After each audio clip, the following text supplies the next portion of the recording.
welcome back to another episode of Real Talk about real estate, real things, and real tours. Today we have a super special guest. I mean, she's, been around our Laugh-Ins team for a very long time. It's Stacy Jones, aka Flipper Chick. Mm-hmm. And we're going to talk about all sorts of things, what it's like to flip homes, the top 3 questions that Stacy usually gets, and then we're going to throw some other questions at her just to throw her a curveball. Well, Kelsey's going to throw a curveball. Let's start with... Let's do it. How long have you been? Yeah, what's your experience, and how long have you been Flipper Chick? So I bought my first house in 98 and kind of started with that house and actually worked my way up the property ladder in Davis. And I think about my first house for $175,000. And 6 years later, I sold my last kind of flip in Davis for $885,000. Wow. So that was probably one of the highlights. But then I moved to Chico, had kids, got back into the market, and have been flipping houses as my job for probably the last, 10 or 12 years in Chico. Okay.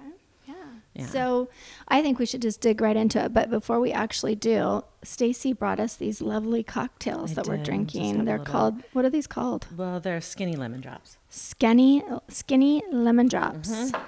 Cheers. It's Friday, so. It's Friday. And it's officially the beginning of summer for me because the kids are out of school. So let's start by, just talking about, what do people ask you? What are the top 3 questions that you get asked the most? I would say the question I get asked every single time from everybody is, why don't you use a realtor? Why do you use a realtor? Why don't you just become a realtor? Why don't you sell your properties for sale by owner? Everybody always asks me that because they have this sense that I'm somehow leaving money on the table by using a realtor.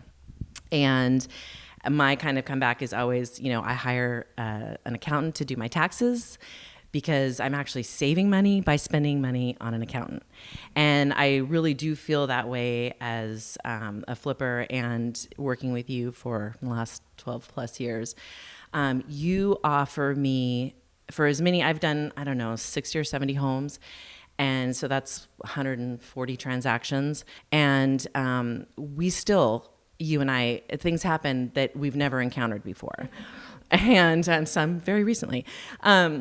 But the things that you provide or that realtors provide to me is the market, the other realtors, the lenders. You and I, when we're either buying or selling a house, we look at, when a buyer comes to us, who's their lender? Are they an out-of-town lender? Oh, I really know this lender very well. And a great example of that is probably a year or 2 ago, I had 3 or 4 offers on a house, and you were looking through and making some calls and finding out a little bit more about these buyers. And one of the things that you discovered was, this buyer has actually canceled 5 escrow transactions in the last year.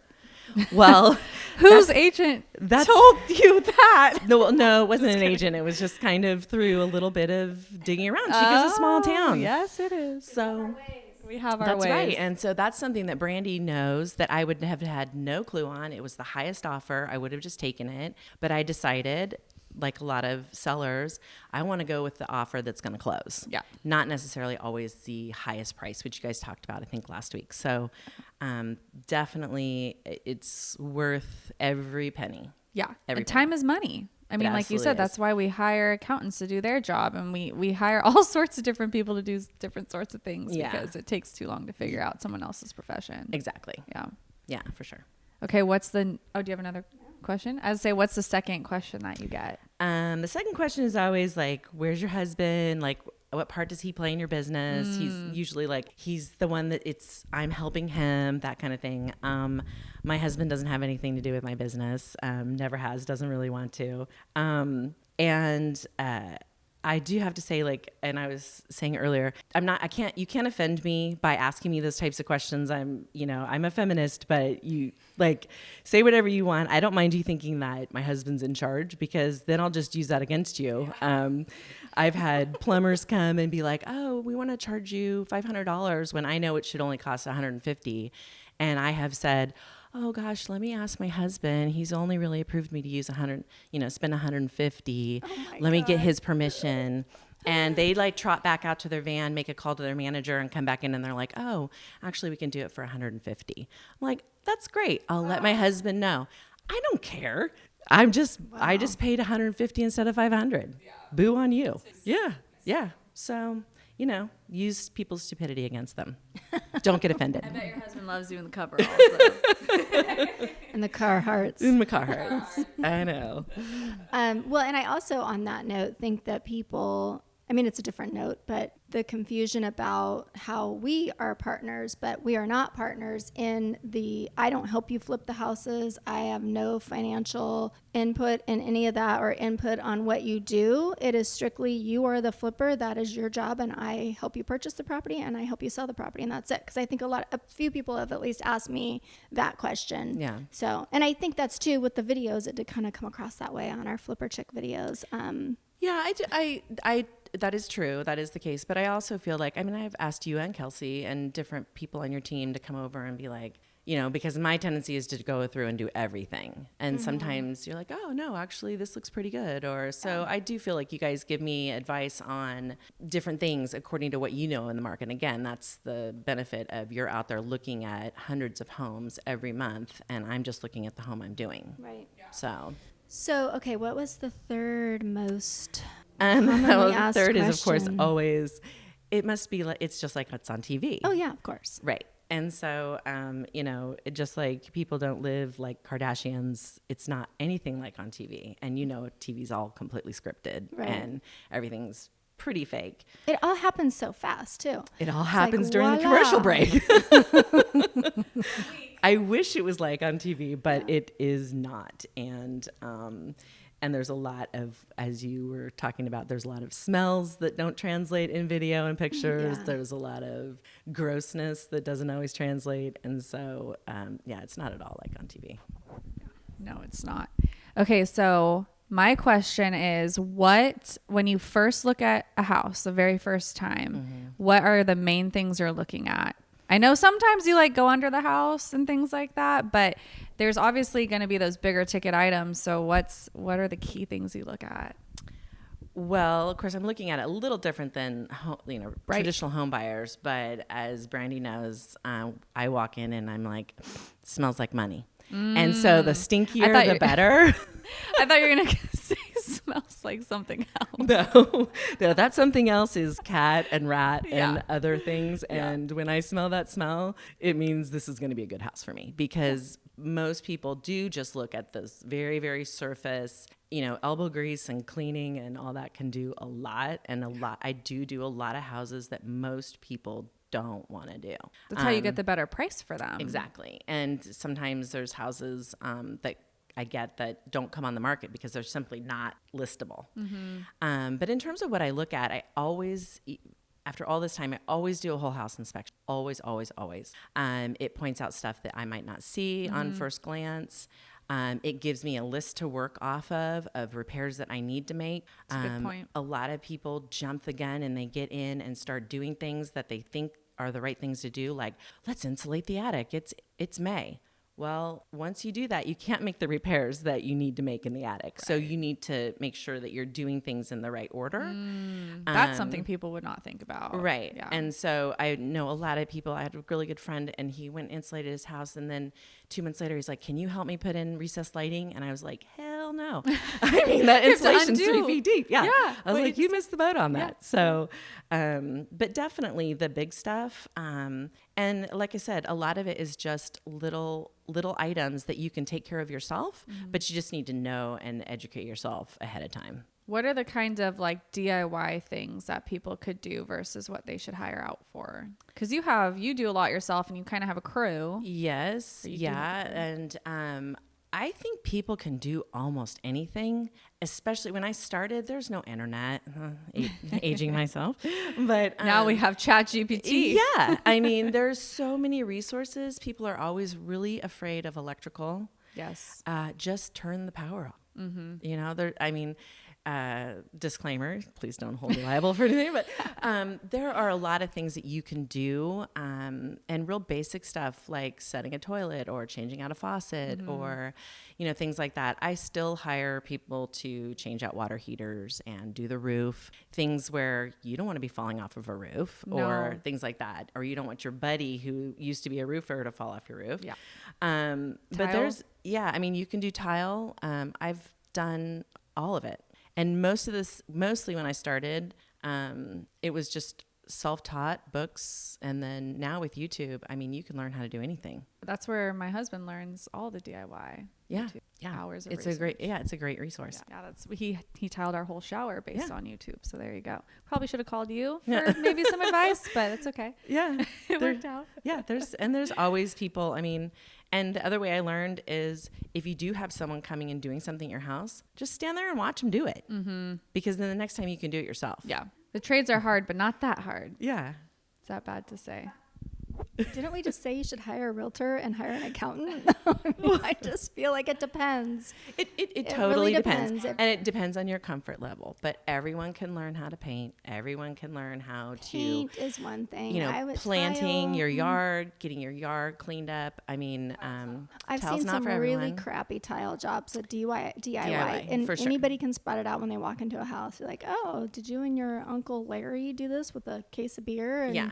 And that's the other thing a whole house inspection shows is, the outlet looks good while it's on the wall, but is it grounded? Was it done properly? All that kind of stuff. Right.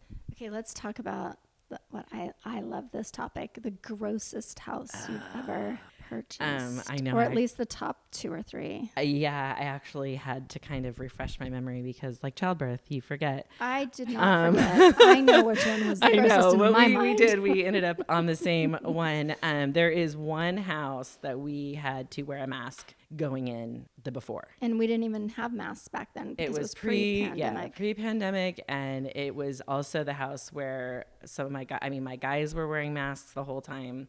They had to mop the ceiling and walls. If you remember, they were so nicotine stained that it was just like oozing nicotine down the walls. And the guy that answered the door when we opened it to look at it the first time is a buyer, and he was a tenant, and he's like, you have to bleep this.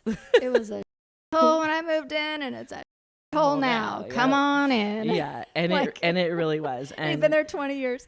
Yeah, and the drain, like as we were pulling stuff out, the drain pipe in the kitchen broke, and everyone immediately fled, and the guys are outside throwing up. Yeah. It was bad. It was bad. It was really bad. Yes. It was on the market. Mm-hmm. Yeah, that was on MLS. It was, and basically they just had like one showing time that you could go and look at it. So there was other buyers there that day. Yeah, I think so. It was pretty bad. Mm-hmm. But, that was a really great property to fix up, and it turned out you awesome. did well on that one.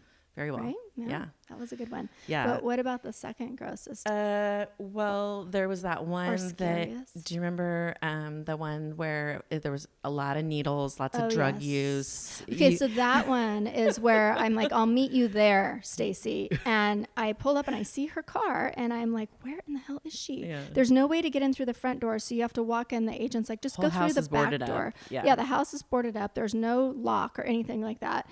You cannot see your hand in front of your face. It's so pitch black in there. Yeah. But I didn't know this, and I start yelling her name from the back because I wasn't going to walk in. It was so dark. And she's way deep down the hallway in the house by herself. There could have been like anybody in that house. Yeah. And there probably was. Yes. Somebody. Well, yeah.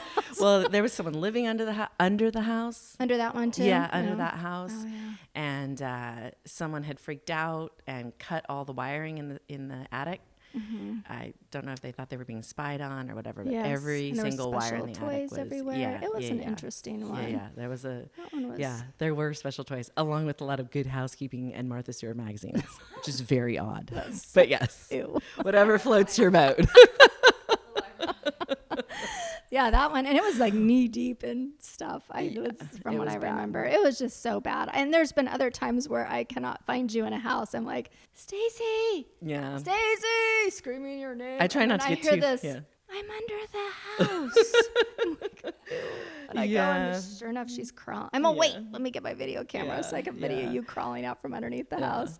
And there was that one that was a fire. Remember, there was a fire Oh, But yes. over there was a big Talk fire, about- and yeah, it was everything in the charred. whole house was black. Because the tenants had. The tenants were We squatters. we saw it before. I don't think we saw it We before. didn't see it before. I don't think It was on the market before. I don't know. It But was. It was on the market. I want to say, but you sold a couple of those floor plans. So I could be wrong. But I want to say that we saw it before, and then the next time we get a note that or a message that it had been caught on fire. So we're like, we better go back and take another look. It smells like money. Yeah, I mean, completely black. The tenant had left candles or something. Yeah, candles burning. Yeah, that one was a good one. It was a squatter though. Yeah. Oh, that's tenant. right. It was a friend of the tenant. The tenant left in the squatter. So many stories. I can't even keep up, but there were some good ones. And we've looked at a couple of houses where we were walking through the entire house that one time, that one over there. Yeah. And we walked down into the basement. Stacy's going first. And all of a sudden she stops and she starts backing up really slowly out of the stairs because there was someone living down there. Two tents down there. Two beautiful tents. Actually, they were like brand new. Yeah. Anyways. Yeah. And then more recently there was the house with like 30 cats that they had like transformed the hall bathroom into like a cat, like it was cat litter. The tub was filled with cat litter. And they were using that as their litter box. I mean, that smart if you have that many cats, but kind of smelly, and cat pee is hard to get rid of. And the house that had all the crazy guy living in the back who had filled hundreds of bottles full of his own urine and I remember and poop that. in the cat litter buckets, and that was bad too. Yeah. That's disgusting. Thanks for that mental picture. But not every flipped house is like that. So how do you find the houses besides the ones that are listed on MLS and then the ones that the team will bring to you? Is there any, do you go out and try to find them yourself? A little bit, not a lot. At the beginning, did you? No, not really. I mean, at the beginning, it was a little easier. There weren't probably as many people looking to flip houses. And I think that after a while, Brandy got a reputation of having a flipper. Yes. And then people would bring it to her. Again, and when we're talking about developing relationships, I have a really good relationship with City of Chico code compliance. And they will call me and say, we have a house that they need to sell. It's, distressed for some reason. And would you be willing to take a look at this house and work with this seller? And I've gotten multiple houses like that. So there's a little tip for you if you're not in the Chico market to create a relationship with your local code compliance. Yeah. That's a great tip. Yes. Would not have thought of that. Okay, last question that I have. Do you have any other questions so far? Not so far. Do you have like a formula that you use, or I know this is a broad question. Mm-hmm. Do you math? How do you pencil these out? Do you have spreadsheets? I should. Sounds like us. I should.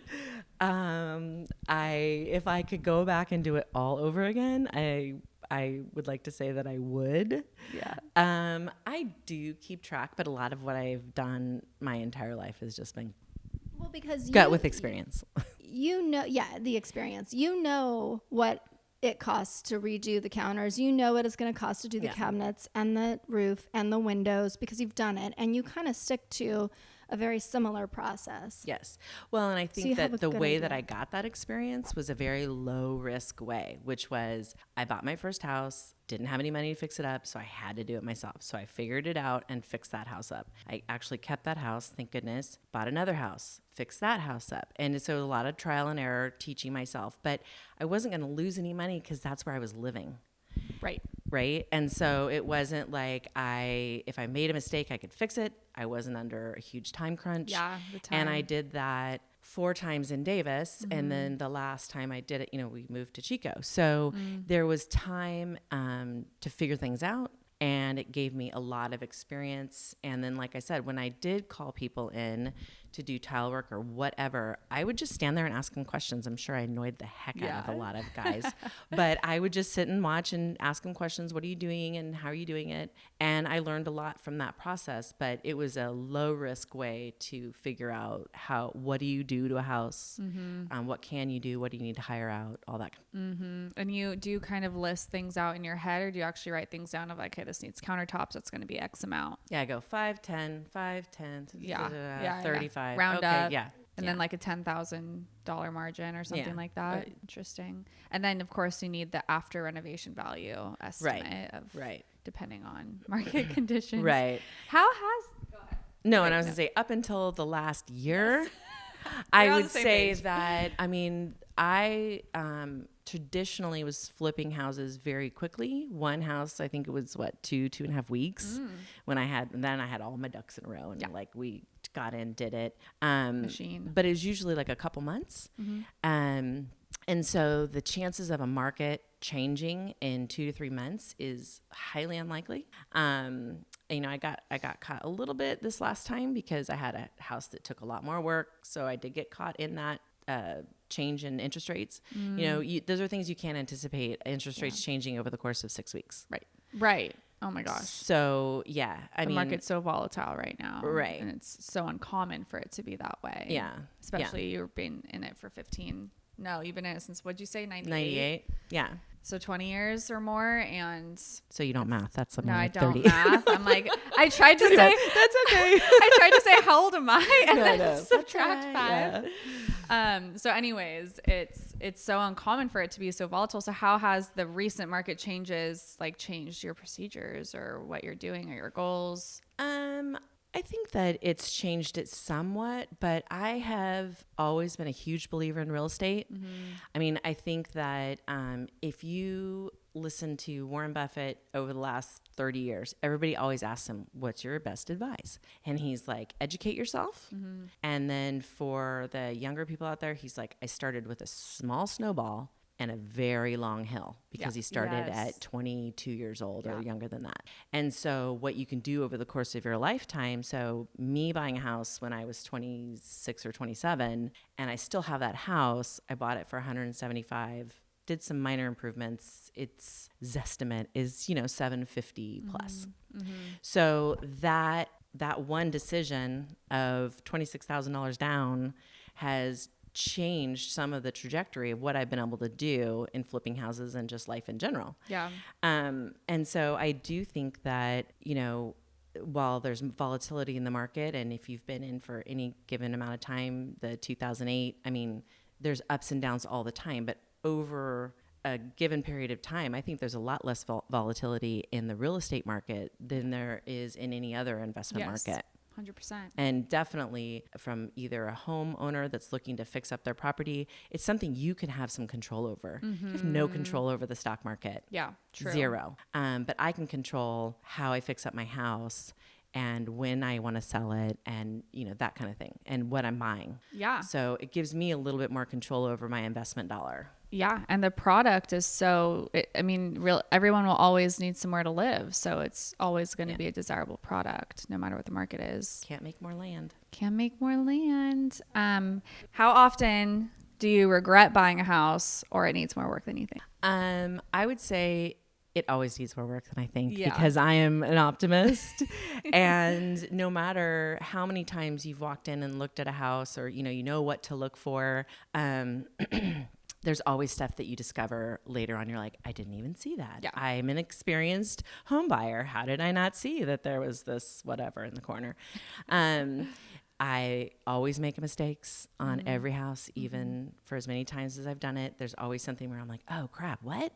I forgot to, or didn't, or whatever. I went to a real estate conference first about 6 months ago and listened to everybody's stories about how they lost money in real estate, whatever. And I was like, God, I'm so lucky. I've never lost any money in real estate. Ooh, that is lucky. No, but then that was the end of that. Oh. So right. The one I sold. One of the previous. Sorry. One of the previous ones. A lot of it had to do with the change in the market. Yeah, 100%. And it was kind of a trifecta of things. A couple of my crew members got sick. I had to kind of pull together an ad hoc crew. It took longer than it should have. I ended up putting it on the market in the fall, which isn't as good as the spring. The interest rates, it was just kind of everything. Sure. And so I was like, well, that sucks. And I'd way rather listen to someone else's story about losing money than create my own story. Yeah. But you know what? I feel really fortunate. through thick and thin, it's always been profitable. Yeah. Sometimes super profitable and sometimes not so profitable. Yeah. You know, Just but a it's little bit. Yeah. Mm-hmm. So overall, it's been a good gig. Do you ever borrow money to do your renovations? Definitely. From private money, HELOC, things like that? Not really HELOC, but I started with my own money and got a private loan, like a hard money loan that was secured by like First Deed of Trust. Okay. But then as I started to say, okay, wait, I want to make this my business, I started taking on investor capital. Okay. And then that allowed me to buy houses with cash, flip them quickly. I didn't have, and it was unsecured promissory notes, so which is pretty unusual. Yeah. But They again, trusted you. Yeah. It comes back to relationships, right? Yep. I mean, so much of what I do depends on the relationships that I've created, either with investors or contractors or people at the city. Right. And so I basically did it like that. And then I had the freedom to do whatever I want. In terms of, I didn't have to go to an investor group and say, well, I want to buy this house, I want to do this to it. And so I was able to just kind of do it. Awesome. Yeah. Okay, that's all I got. Are you sure that's it? No, I might call you later. No, well, there's just a lot to learn and a lot to know and about this business. And it is a lot harder than you think it's going to be. And, you know, there was a time when a lot of people thought I can do this. I mean, just ever since the TV shows came out, though, I feel like people, so too, I mean, RJ and I had flipped a few houses over the years, but I would only pick things that were like 1990, maybe 1985. Just super cosmetic. Right. Yeah. Super cosmetic, maybe dirty, but electrical, plumbing, all that stuff wasn't going to be an issue. And those are harder to find, obviously. And it's a lot of work. So if this is not your full-time job, it's I mean, it's not impossible. People do it, but it's constant, you know, and you could be taking away time from like being in a sales industry. Like I am taking time away to spend, you know, money and time on picking out things for another house. But if you do get the rhythm like you have, I think it's that, and you're doing it full time, it can be profitable. Yeah. I do have one tip though for everybody out there that Stacy can hopefully relate to. It is if you are living in your own home and you need a bigger bathroom or a bathroom, like a master bathroom, you should do it now before you go and sell your home. To me? I'm talking to you. Specifically, I know. That's like on my list of things to do this year. Because she's been talking about putting in a bigger closet or a master bathroom or moving out the closet for a few years now. Yeah, at least. But she's been too busy. Yes. Right? So Toddler's busy son working has on no shoes. everybody, working on everybody else's house. So if you are planning on, this is for any homeowner. If you're thinking, I have been wanting to change those old 1985 tile counters out, but you're not going to sell for another 5 years or so, just put them in now so you can enjoy it. It's really true, especially because I live in an old home downtown Chico. There's no master suite or primary suite. And so I know that I need to put that in to get the most value out of our house when we sell it. And I need to do it so I can enjoy it. Exactly. It's on my list. Okay. We're going to bug you about it. Not that I just didn't do that. But. Yeah. Well, thank you Thanks for having me. All Lots of your of fun. knowledge. Super fun. Thanks for the cocktail. Yeah. And Do this again. I always love hanging out with you girls. Always. all right. So that's it for today's episode. Bye. Peace out.